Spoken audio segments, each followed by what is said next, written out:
Good morning. We're ready to get started. So I'm gonna chair this keynote presentation by Irene Mittelberg. She is, briefly told, a professor of linguistics and cognitive semiotics at Institute of English Studies at, here it comes, Rheinisch-Westfälische Technische Hochschule Aachen, also known as Aachen University. And she's also a director of the Center for Sign Language and Gesture and the Natural Media Lab. And sensing meaning, felt qualities of perceptual experience and Coverbial gestures is the title of your talk. Good morning, everybody. I'd like to thank the organizers, Paulius and Aline, for inviting me to this beautiful place and this nice conference with a very well chosen theme. So this morning I'm going to try to contribute something to our understanding of this idea of perceptual experience, and I'll be talking about gesture. And one per second. Okay. Yeah. Okay. So I will be talking about gesture. That's a physical medium linked to our mind and to our affective states, and how people talk about their experiences of different kinds of artifacts. For example, film, sound, architectural space, and paintings. And so, so that the important part is that we make people talk about their experiences to learn more about how they perceive something and how they make meaning or sense out of something and make meaning while they are talking about it. And so I will be briefly talking about my theoretical approach, combining cognitive semantics and versus universal categories. And I will also bring in viewpoint. That's important to see how people relate to a certain experience or a certain movie. Do they talk about what they see, or do they actually talk about how they felt about this? And then I'm also going to talk very briefly about the notion of embodiment that I have introduced some time ago with a play on words: embodiment, exbodiment, expression. Okay. So very briefly, my theoretical approach combines Peirce, Roman Jakobsen, who introduced, as many of you know, Peirce's main ideas to linguists in the States and in Europe.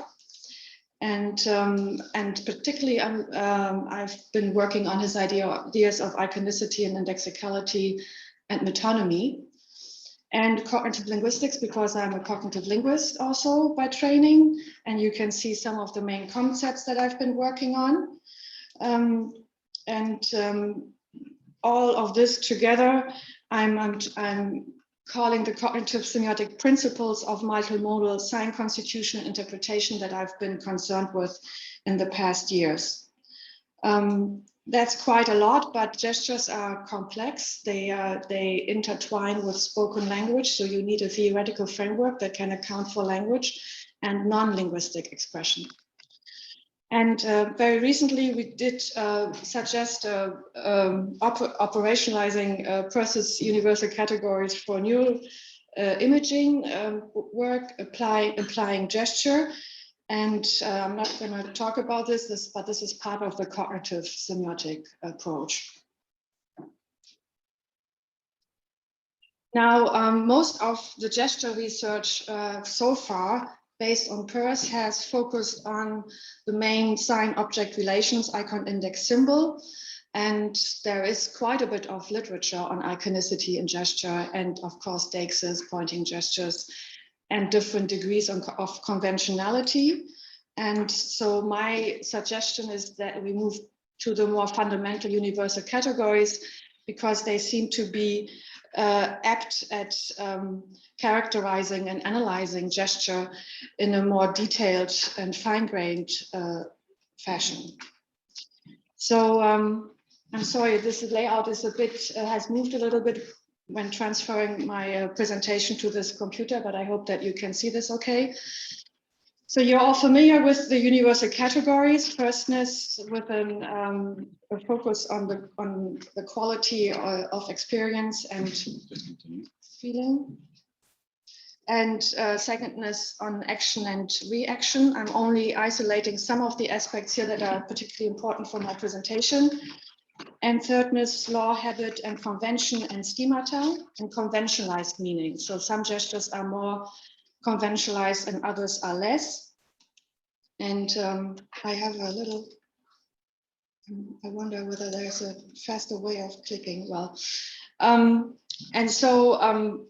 as we all know, they intertwine. So I'm going to point out certain aspects, but as we all know, these categories tend to interact to various degrees, and it's impossible for me to really explain all the details of each gesture. So when we applied Peirce's UCs to gesture, we can say that firstness may predominantly draw attention to the qualitative characteristics of the gestural sign, the movement quality, for example. Secondness to their experiential grounding and the communicative action and also reaction to something, and the local contextualized meaning that, of course, gesture researchers try to establish when they analyze gestures. And thirdness to their habitual, conventionalized, and conceptual facets. And the guiding assumption here is that compared to thirdness-laden linguistic symbols constituting written, spoken, or signed discourses, spontaneous gestures may exhibit the UCs in different and very modality-specific ways and to more strongly mixing and varying degrees. So you can get the idea already of this complexity also compared to language.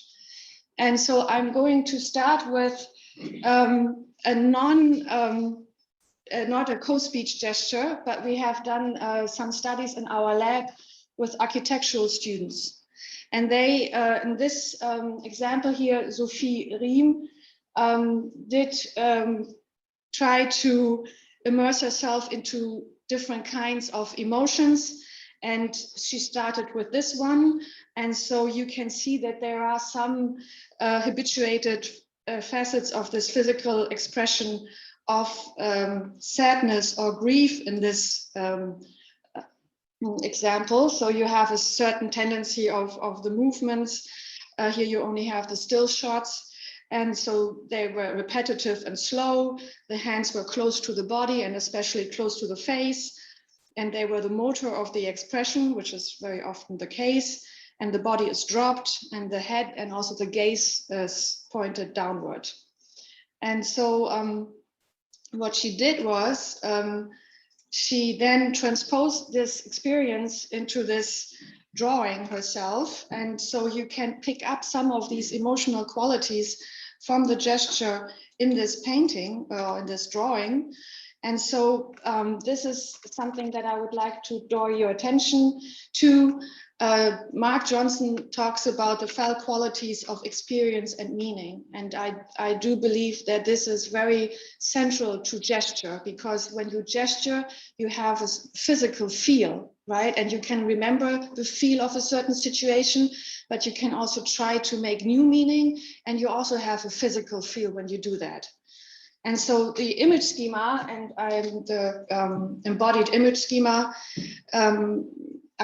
I've done a lot of work on image schemas and gesture. I can only very briefly talk about this here. Here you have the schema up and down, and with the sadness idea, this is like pulling downwards, and this is also the basis for the embodied metaphor, sad is down. So here you have what we can call a body icon of a sad person, and you have some indexical dimensions in this icon, as it's very often the fact with gestures and any signs. You have this combination of iconic and indexical dimensions.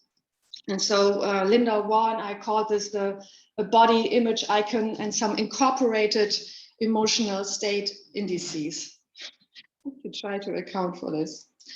Okay, and then I'm not sure whether you can see this, but she also built this three-dimensional space. So I find this very convincing in terms of these emotional qualities that were part of her body, and then she transposed this onto different into different spaces and into different art forms. And what I'm really interested in is not this on the left, but what she called the nervousness. You can see these hand movements of the movements, and you wonder where this comes from and what kind of gesture this could be. And so I will be talking about these gestures that have not been described that much in the gesture literature because they are not so easy to classify. But they are very important for our topic. Okay, so I'm now going to talk about the experience of film sound and some unexpected experience and impressions and how the body reacts to that. And of course, also the embodied mind. So here, oops. No. Hold on. I'm sorry, I'm not so sure how to get to my previous slide. How do I do this? Previous. Oh, okay, that's great. Thank you. Okay, so now in order to make our study participants talk, we need a stimulus. Yeah, so we invite them into our lab, and this is a short movie. It's called Der Archivar in German and The Archivist in our translation into English, and I will only play some excerpts. And it's a short film, and it has very exaggerated sounds. There's also a son-father relationship intertwined with the sounds, but that's not our interest today.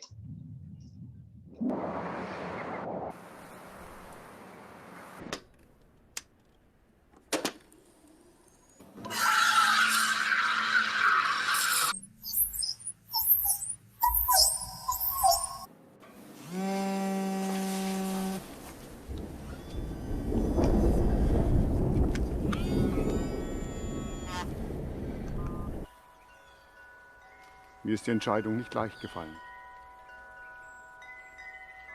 Aber für deine Mutter gab es keine Hoffnung mehr.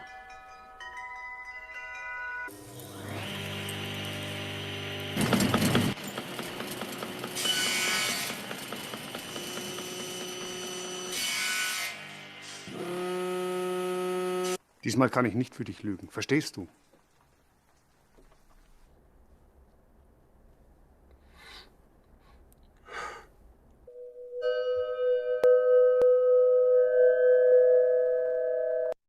That's a bit drastic, but what's important here is that he is an archivist of sounds. So he has a collection of sounds, and the entire movie is about sounds. So we made our study participants listen to this movie, and then we asked them how they perceive this. And I'm going to play this clip now without the sound, and I would like you to just pay attention to the gestural movements.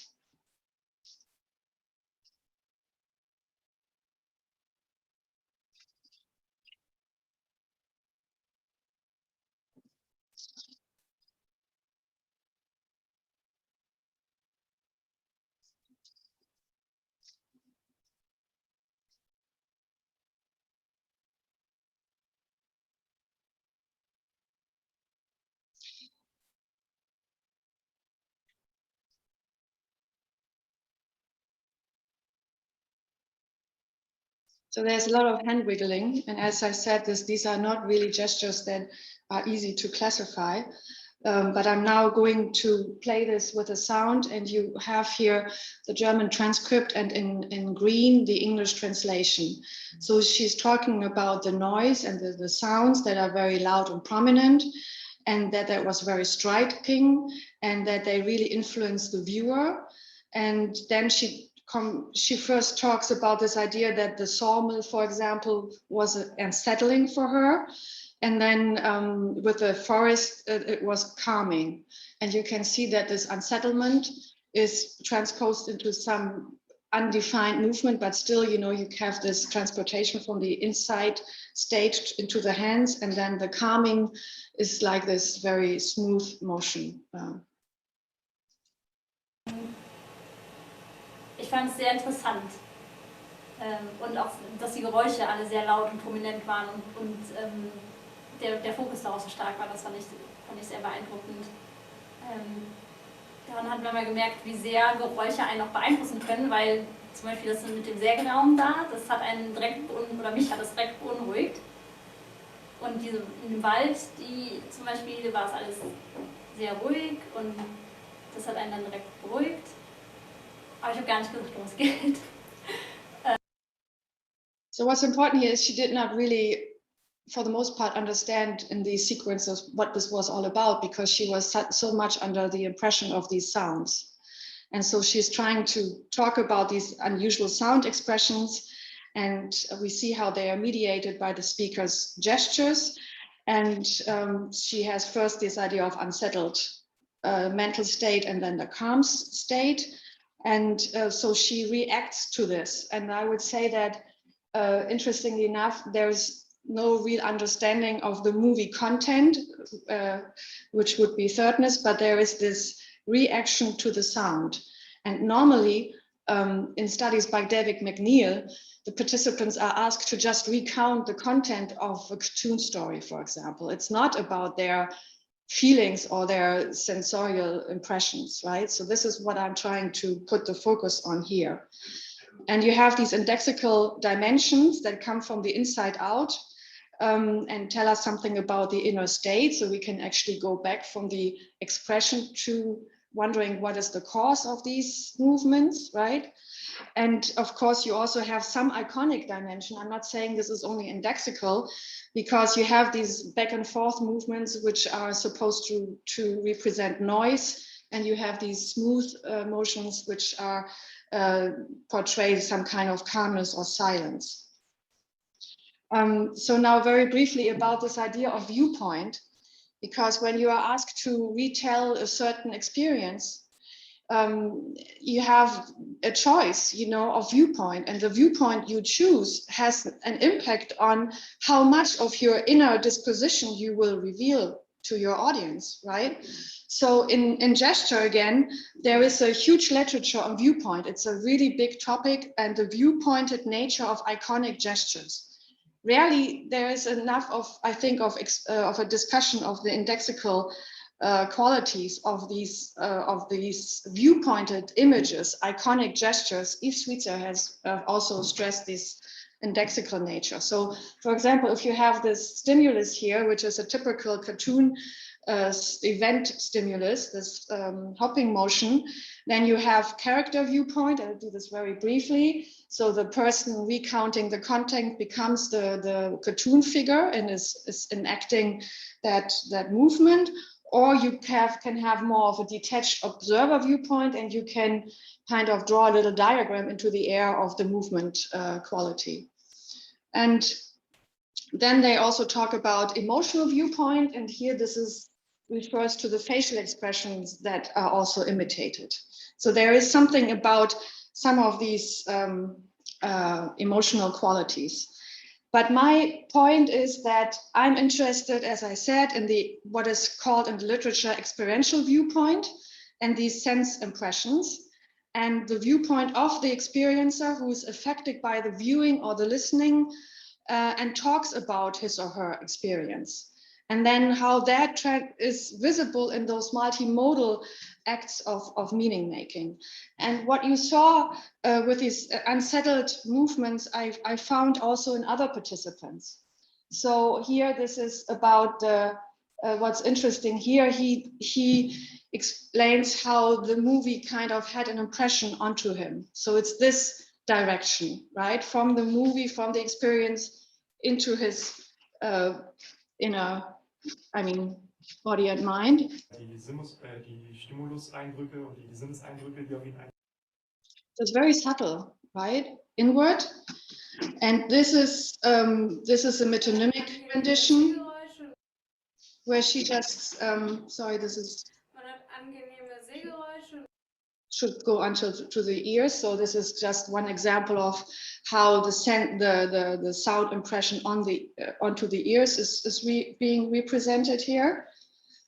And then you have this idea of calmness, which here you also have a similar hand movement to what we saw before. Also very subtle, you know, and nice and cozy, the same. Richtig schön gemütliche No, it's not the same. Never, the gesture is never the same, but you know this is this tendency I'm talking about.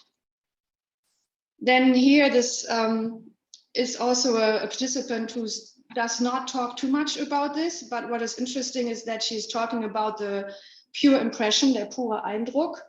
And you will see one gesture, and that's the gesture that transports this idea of impression.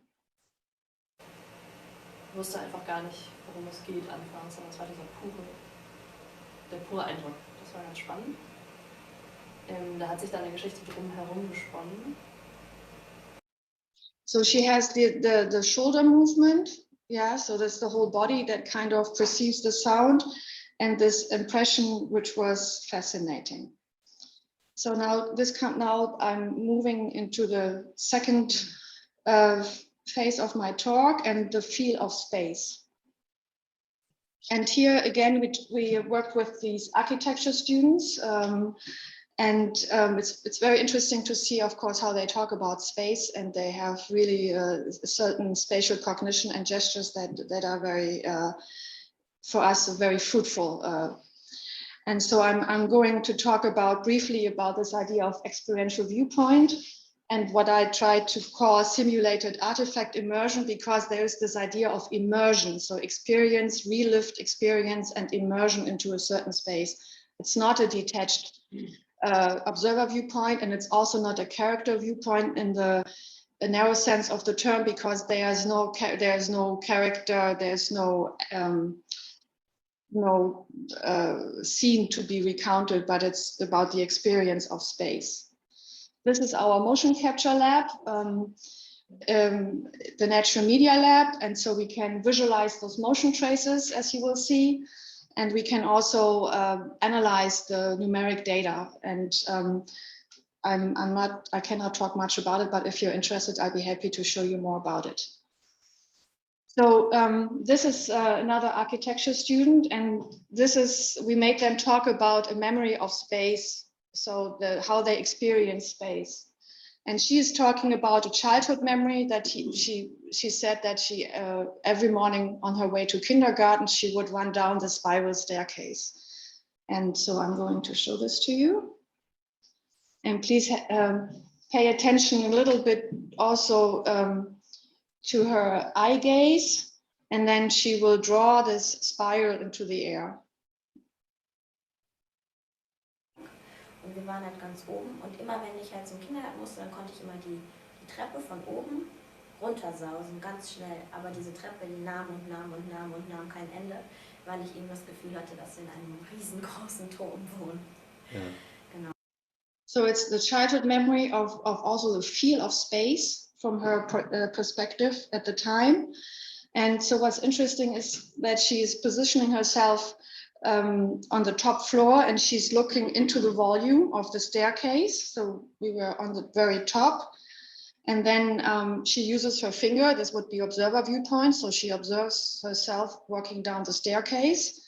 That is a little bit more detached in the sense, you know. Sorry, not everything is on the slides. And then she has this moment where she looks straight at the interviewer. Not here, a little bit later. Here she talks about the feeling of the space, and she makes this gesture, because I had the feeling. So it's not a description, but it's more like a comment onto her on her description, and that they were living in this big tower.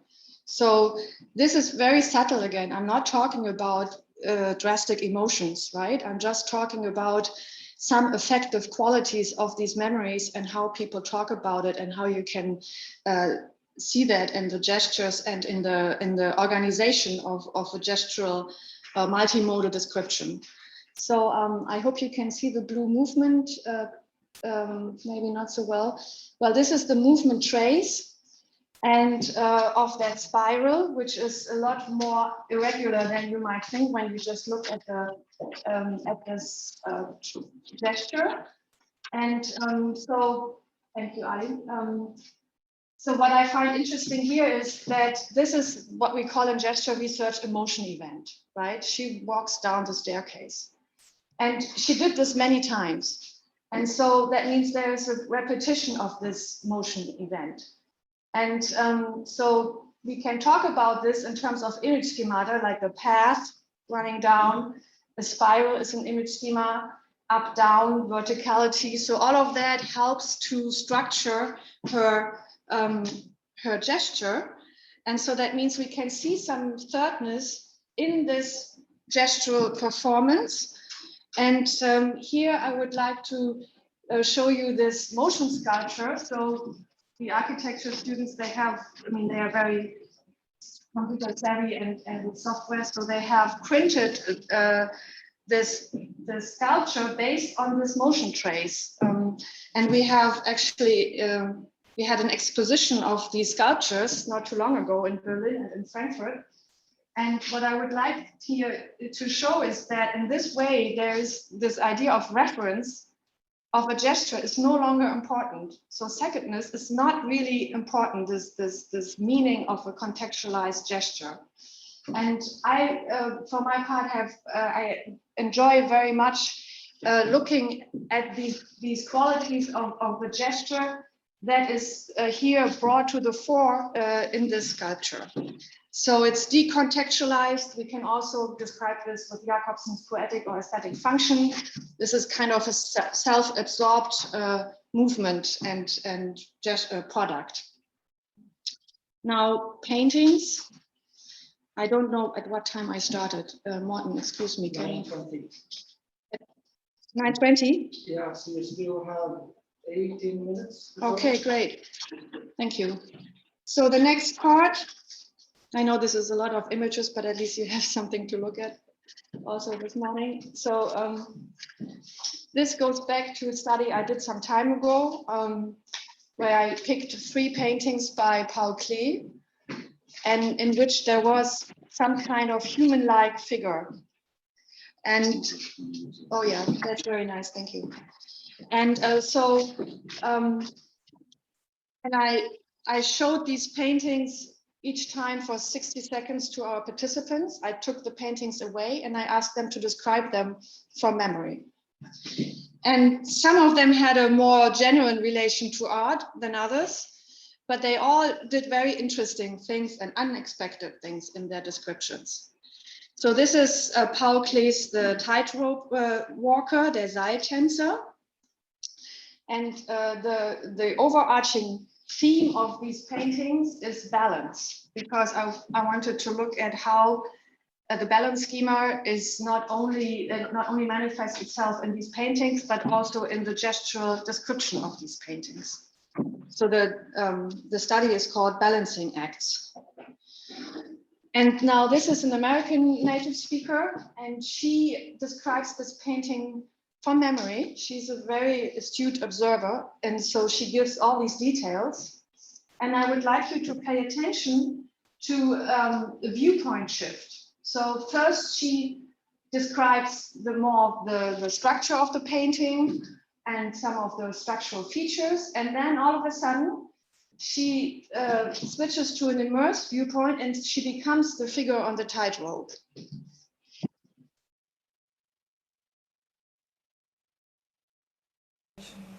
In the background of the picture, there's like a white cross, which is very different from the rest of the picture, which is also like tan, except for the bottom, like it's a little bit darker. It almost looks like it could be green, as if it were a cross on a lawn, meadow, whatever.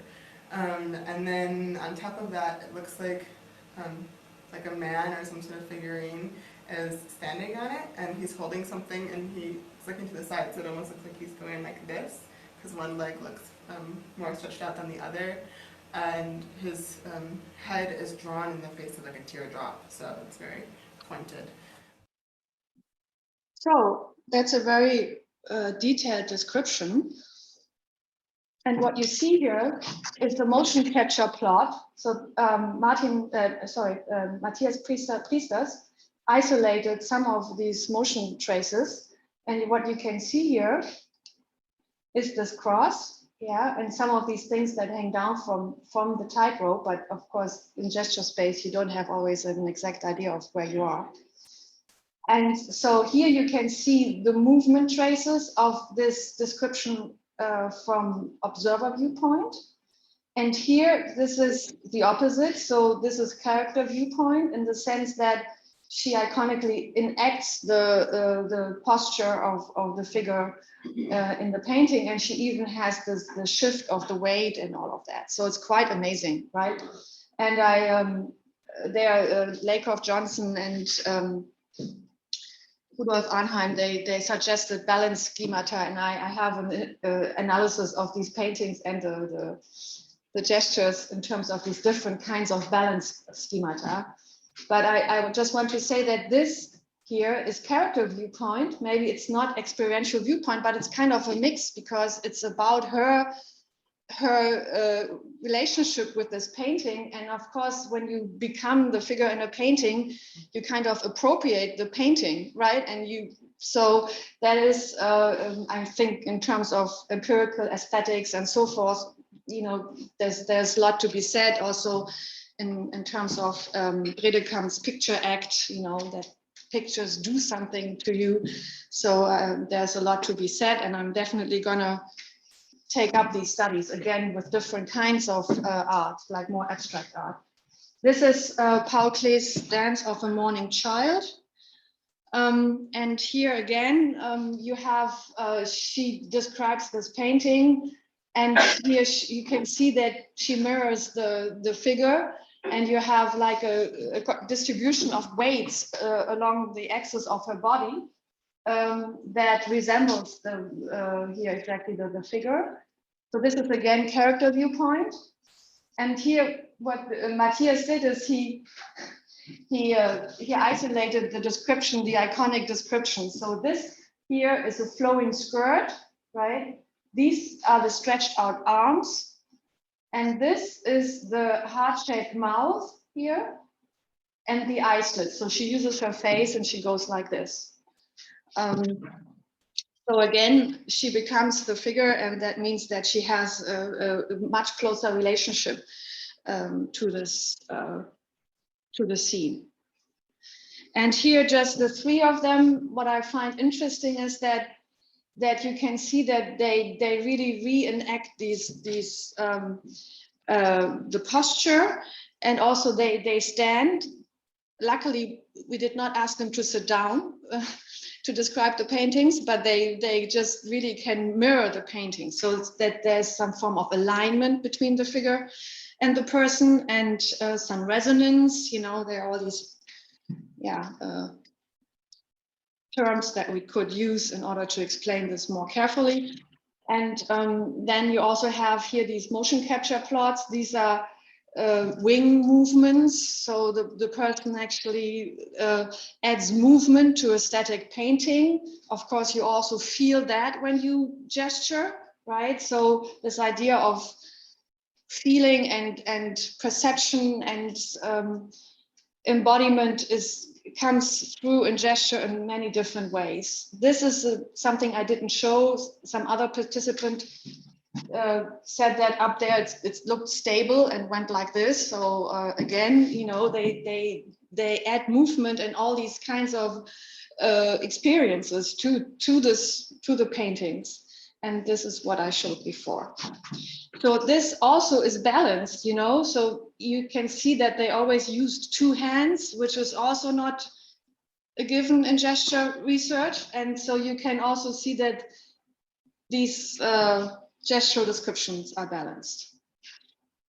This is just something, if you're interested, there is some, and some of you might be aware of this, there is this theory of the picture act by Bredekamp, and that I think fits this idea of a transmodal dimension of artwork, that we have this relationship with the artwork and do something with it. And this transmodal dimension, this comes from Preuss, this term. So then this is my last point. Now my examples become a little bit more abstract, and it's not about artifacts, but it comes from another part of my work. I would like you to see that even when we talk about thank you, time and thought processes, when we gesture, there is a feel even to these abstract understandings and structures. So, so these are almost my last example. So this person is talking about a certain habit. So this is part of another study because we were interested, my colleague Jennifer Hinnell and I, here Jennifer, we were interested in linguistic aspect and gesture. And so we did make people talk about their habits and what they do all the time and what they quit doing and all of that. So this is, she talks about the habit of watching sitcoms.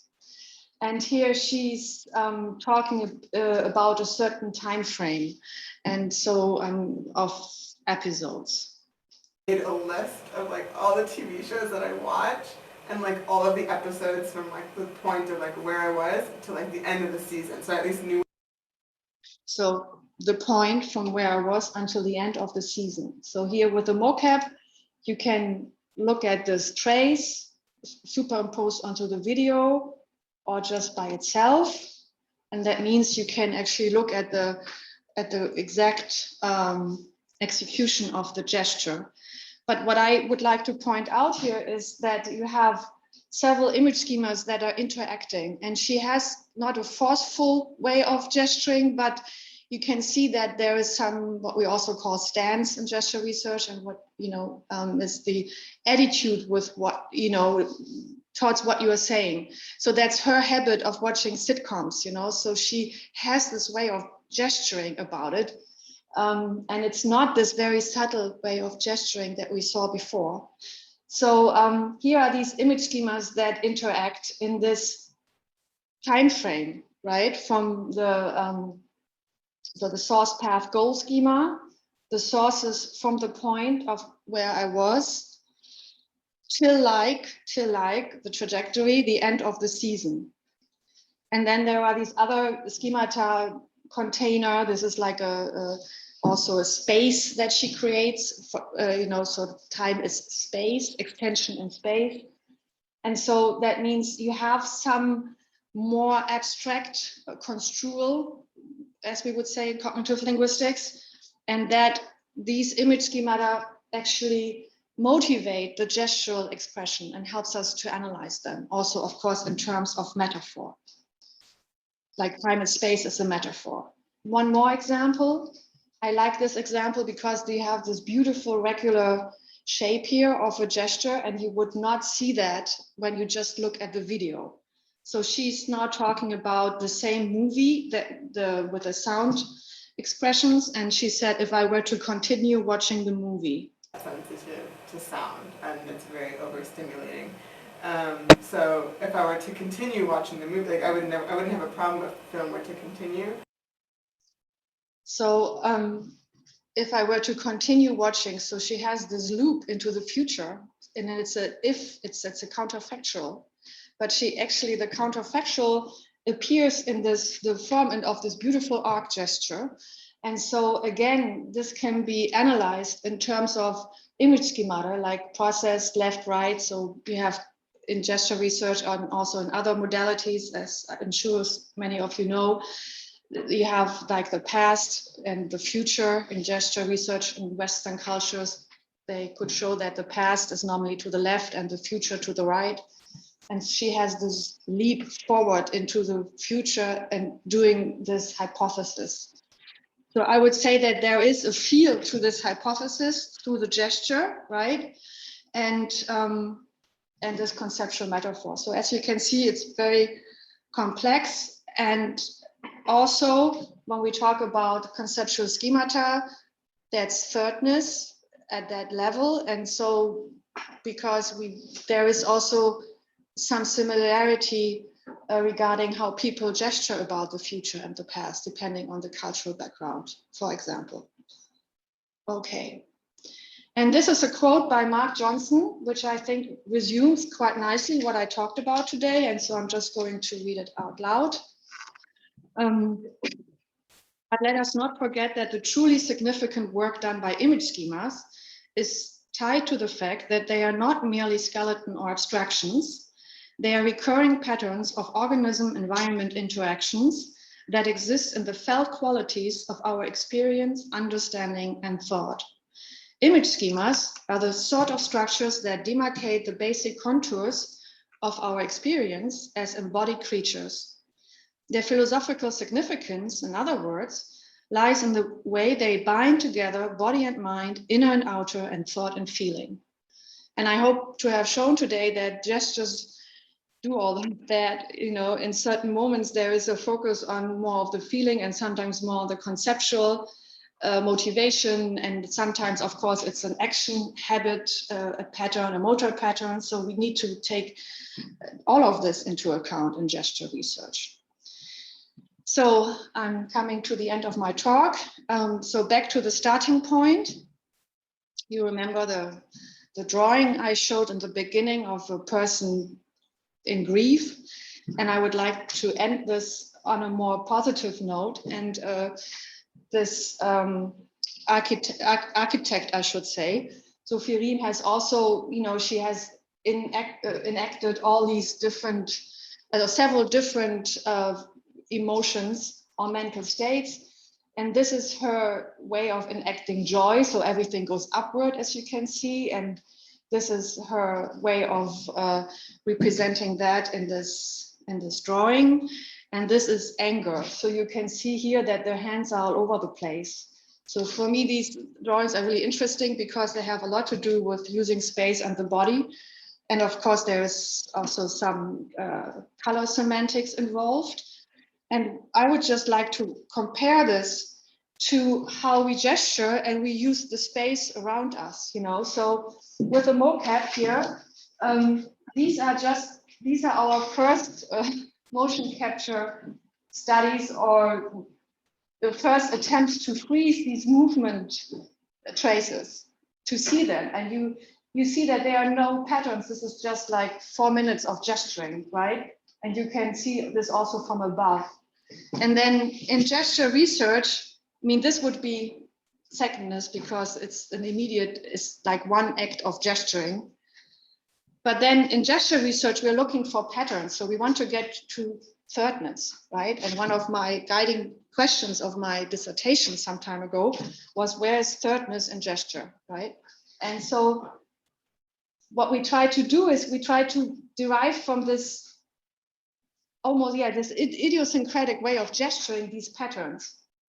And so again, Matthias Priesters, who are unfortunately left academia, did these heat maps.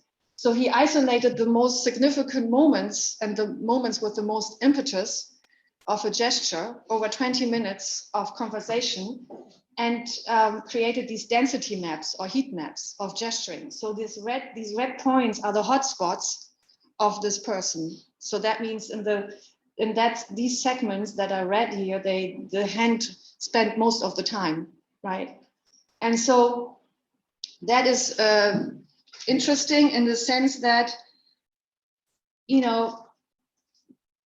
if we think of gestures and the space as some kind of space where we can express ourselves also emotionally, then these are also emotional spaces. And gesture research, this is not really the main focus, but today, and I think this is one of the important aspects. So I'd like to compare these visualizations of expressive gesturing. And these are these heat maps of 4 different people. And you can see these different gesturing styles. This person was keeping the hands on the knees, sitting. Here you have these very clear hotspots, and this person here is gesturing all over the place. And so, so if we think about this in terms of heat maps and intensity of gesturing, then I think we can also make a link back to what I've talked about today, and this sense of expression of inner states, of attitudes, of experiences, of memories. And sometimes it's more about a description, and sometimes it's more about the expression of inner dispositions. So I'm really coming to the end now. And of course, the concept of the embodied mind is really important. And we're all familiar with that. And the idea that general and linguistic cognition are grounded in perception and bodily interactions with a physical and also social environment. Social environment, very important for gestures, of course. We interact socially, also using gestures. And during my dissertation, I did this play on words, then embodiment, internalizing, experiencing, building up these patterns and conceptual structures like image schematas, and then how they motivate. As you know, motivation is a big topic in language and in general in sign constitution. How do these structures motivate and structure gestural expressions? And so this means that this builds on the idea of embodiment, but it kind of turns the perspective inside out and is searching for observable patterns. Embodied means not that something leaves the body in the sense, well, it's difficult to say, but of course, when you look at a gestural trace and you look at the movement sculpture, then that is embodied, because then that is really external to the body, right? But I also mean by this that sometimes these structures, they structure a gesture, right? This idea of embodiment and motivation. For example, if you have a palm up open hand, you have a surface and so forth, you have also these embodied structures. And observable patterns, as I also showed in the heat maps. And so, yeah, so I think that we need to look at both perspectives in order to do justice to the complexity of gesture. And so I hope to have shown that very roughly that the UCs applying the universal categories to gesture allows us to describe how one how they transition between different spheres of interpretation, and that we sometimes can pay attention to the different facets of a perceptual experience or pattern, and then also of how this experience is described multimodally. And gestures can ground thought through action and affective qualities of their articulations. So they have all of this, they unite all of these different strata of experience and of meaning making. And they also may evoke these qualities of a sensorial experience in very subtle ways. And that is of course a challenge for gesture researchers, if you do not want to only work on clearly iconic gestures or pointing gestures. Okay, so thank you very much for your attention. And I also would like to thank my partners in looking at gesture. Thank you very much.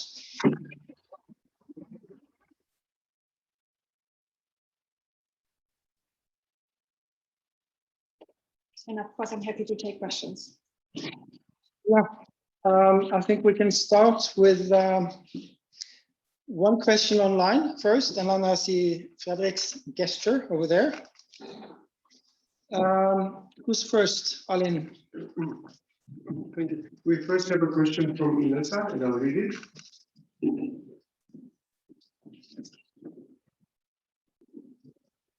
So, Inessa says, thanks for this fascinating talk, Irene. Happy could hear you between the two flights. Also, thanks for sharing with us all these interesting examples. In some of the examples, subjects were sitting while in the others standing. Question, is posture relevant to gesture analysis? And are gestures dependent on the subject posture?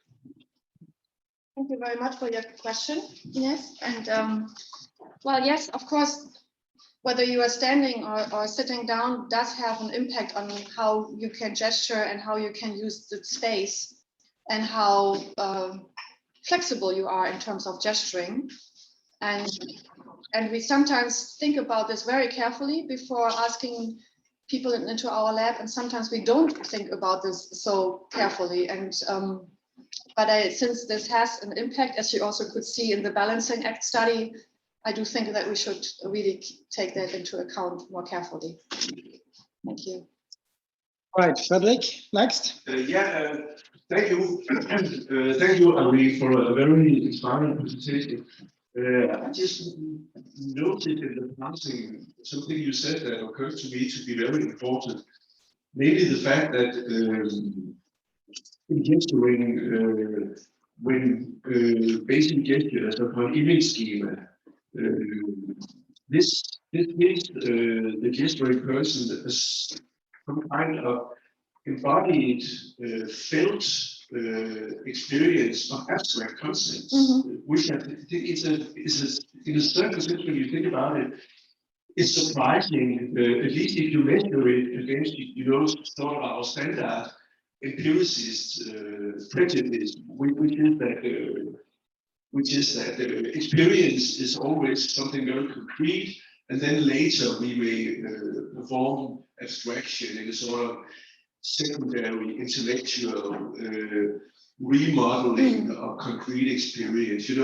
We often tend to think in those terms, but this, what you said here, takes us in a very different direction, I think, because you emphasize that in gesturing, people may sort of have a direct embodied access to abstract structure. So, Yes. so I just think that's amazing. Really, could you elaborate a bit on that, maybe? Yeah, thank you very much for pointing that out, Frederick. There's a lot of work on metaphor and gesture. So the gestures that give an image of something abstract.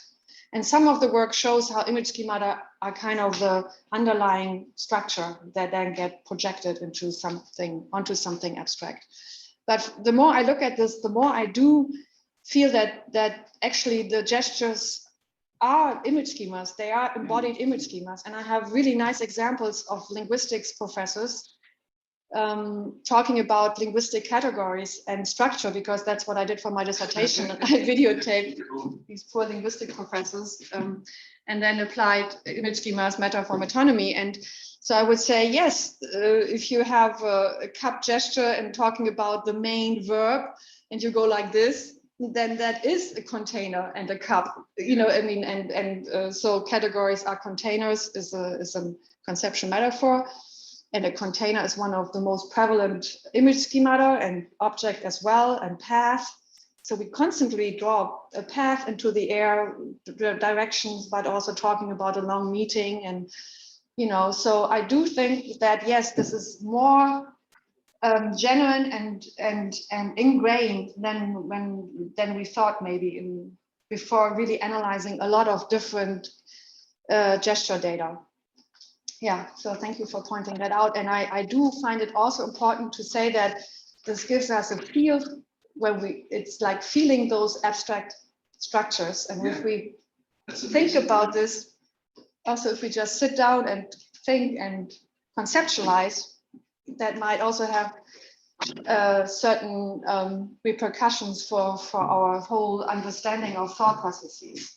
I mean, it's one of the main points of Johnson and Lakoff and Ray Gibbs and the cognitive linguists, but I do think that gesture research can really attest to that. Yeah. Right. We have a question online from Thiago, and afterwards I'll put myself on the list. Thiago, please. Yeah, thank you, Irene, for this wonderful presentation. It's very interesting how you use the categories, and also Jakobson. Jakobson is one of my preferred authors in terms of communication theories. I have a question. Actually, two questions. The first one is I sense a principle of formativity more in the sense of Luigi Pareison, the Italian aesthetician. Does this play a role in your research? For example, it's a formation of a myriad of semiosis, in the sense like retracing or recapturing gestural expressions and reconstructing them, not only to try to detect the first impressions caused by a certain artwork or a certain context, but also to amplify or to, so to speak, mitgestalten, to conjointly recreate also sense and meaning. And I think this formative principle is very perceivable in the work you do. And does this play a role? And the second question, which is also attached to it, has to do with a Persian concept of collateral experience. For instance, if we know beforehand that the sculpture, the 3D sculpture, has something to do with the trace movements of the equipment, we have a sort of different attached, but also different possibilities of creating further semiosis, further thirdnesses, so to speak. This amplifies, but the legisign attached to the sculpture, but doesn't destroy the very quality of the sculpture as itself, in itself. And that this is for me, this would be also interesting to see if you work also with the context of collateral experience. Well, thank you very much, Iago. Those are two very good questions and complex phenomena. I'm not familiar with the Italian author that you mentioned, but I can say that we do reconstruct the meaning of a gesture very carefully, and we do account for the fact that gestures do help the speaker also reanalyze a certain experience, and then to amplify that through gesture or give a certain different aspects that in speech you cannot convey so easily using thirdness symbols. And so yes, so gestures are part of meaning making, and they have a completely different way of forming signs, and of also the concept of the ground is really important, especially in iconic gestures. So I do think that we can look at this even more carefully. Gesture researchers are very much concerned with describing gestures according to a certain catalog of forms and then classifying them, also looking at certain typologies in gesture research. And since I'm not such a fan of that, because I find it very difficult to classify gestures because they are so multifunctional and often polysemous, I do look at the universal categories to have this way of a gradient and a more subtle description. So if you can tell me the name of the Italian author that you mentioned, I would be very grateful, and I would look into that. And for your second question, collateral experience, I'm familiar with that concept, but I have not really integrated it into my analysis. So I do think that is a very fruitful way of adding to the meaning of a gesture, and also to this idea of what you described with this sculpture, that you decontextualize. For example, you take the gesture out of the experience of a certain event and of meaning making, and then you look at the affordances of these new technologies and the aspects of, for example, a gestalt of a gesture that this sculpture brings to the fore, you know. So I do think that I should definitely take that into account, and but it will work differently for every gesture that we'll be looking at. That's the only point. Yeah. So yeah, thank you very much. All right. Thank you. Last quick question from me. So you presented this as the study of coverbal gestures, and I'm wondering, how universal are they? How much do they vary with different languages? And have you studied bilingual people and how their gestures vary with what language they use, or what language group they relate to with gestures in this situation? Well, thank you very much, Martin. This is a huge question. You know, it's well, yeah, the use of co-verbal gestures varies across speakers of the same culture. You know, it has to do with personal style. Then you, of course, have certain cultural ways of gesturing. You have emblems. I didn't talk about them. Those are the like the thumbs up or the victory sign. So there you have a form meaning mapping that is conventionalized. But most gesture researchers I know, they don't work on that, you know, that kind of gesture, because that's not interesting enough. And in order to do the kind of work that we do with this empirical work, and we, you know, we do transcribe the speech, we describe the form of a gesture, and we have really elaborate transcripts. It's really difficult to do cross-cultural studies within a small group, but of course that is needed. It's just because the empirical work is so time-consuming that a lot of we still need more studies. And in terms of bilingual speakers, yes, there is some work. I haven't looked into that yet. Also, speakers of a second language, because it's very difficult to really make a clear statement about what really happens if you have a mixture of cultures and languages and personality styles. So I would be very careful to really put my finger on these universals. All right.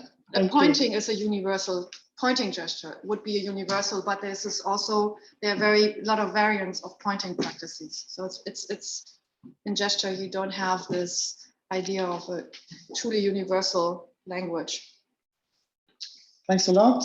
I don't know if there's time for one more question. Well, you're the next chair and one of the organizers, you can decide. Right. Well, maybe we can ask Amelia Lewis to ask her question. All right. Maybe I can hear you again. Jamila, can you please ask your question? Amelia Lewis. Amelia, yes. Yes, can you hear me? Yes. Oh, there we go. Thank you so much. That was incredible. And I was just wondering, coming from very traditional animal behaviour type studies, where animals are put in mazes, T-mazes, choice tests, go, no-go paradigms, if there's any plans to maybe branch out into kind of animal behaviour, gesture and movement, because the best for me studying animal behaviour is, for example, looking at a dog, watching my greyhound just run around the paddock, and she looks for all the world like a ballet dancer. But most of the studies in animal behaviour, like I say, they'd put her in a test paradigm. So I'd love to see one of the sculptures of Jemima's movements when she's running. I can see that you got inspired. Yes, that's very good. Well, I haven't done any kind of comparative study of that sort. There's, of course, work on apes, really interesting work done by my colleague Katja Liebal in Leipzig at the Max Planck, like a multimodal approach to ape communication with human primates, which is fascinating. But in terms of other species, I mean, I have not done any work like this, and I would really search for that kind of work. I mean, there is, yeah, so I cannot really tell you whether there is some serious comparative work, but I'm now also inspired to look for that. Thank you very much. Thank you. Thanks. Right, then thank you, Irena. Thank you very much for your interest. Mm-hmm.